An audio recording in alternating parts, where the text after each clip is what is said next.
Good day, good night, or kung anong oras nyo man ito pinapanood. Bali, pauwi na nga ako nito. Nakasalubong ko pa yung dalawa kong kaibigan. Ayun, as usual, inutusan ako na naman bumili ng pulutan. Kasi nga, birthday ng kaibigan namin demonyo na si di na ako magda-drop name. Kasi alam ko naman na meron din kayo mga ganyan na kaibigan, pero demonyo. So, kung may kilala man kayo, paki-mention na lang dito. Then, ito nga pala yung Aurora. Sobra, grabing traffic dito. Ganito pala yung traffic dito kapag gabi. Shoutout nga pala dyan sa mga nag-aaral dyan sa TIP. Mag-aaral kayo na mabuti. Then, wag na kayo pupunta dyan sa may tapat nyo, yung bilyaran dyan. Ano pangalan ng bilyaran dyan? Nakalimutan ko na rin eh.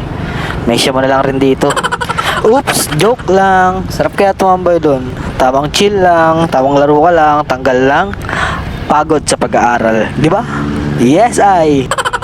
Andiyan na si Pushless? Ha? Andiyan na si Pushless? Ha? Pushless, andiyan na? Oo. Kasi sana magmotor sa maambon.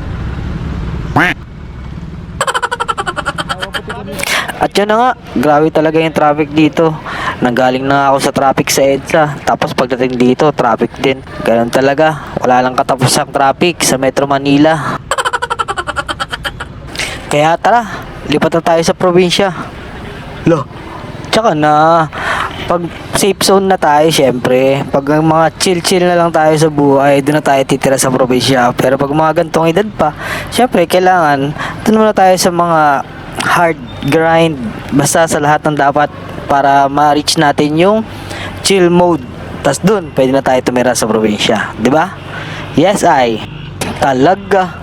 At yun na, so nakalagpas na nga kami rito sa Aurora pa. Bali kumaliwa na nga kami rito sa Anonas. So dito kasi kami madalas pumood trip. Tsaka ayun, bumili ng mga pulutan. Marami kasing bilihan ng pulutan dito eh. Tapos food tripan. Kaya kung gusto nyo pumood trip, dito lang sa Anonas. Sobrang lapit lang yan. Mga Batang Pipor, tsaka Batang Cubao. Malapit lang. Dito lang naman yan eh. O, sa Andox. Kakaliwa ka lang kayo dyan sa Andox. Tapos dito meron din ditong lugawan sa bandang kaliwa. Diyan, ang pangalan natin nun is Samis or Shamis, yung bandang kainan dyan sa kaliwa.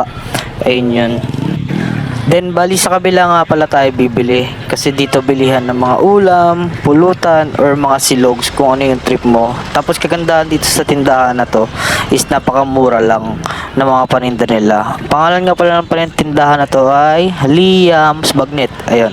Tapos naalala ko nga lang pala, bawal mo pala tawagin na nanay yung titinda rito. At yun na nga. So, bali, hindi ito na nga alam pala.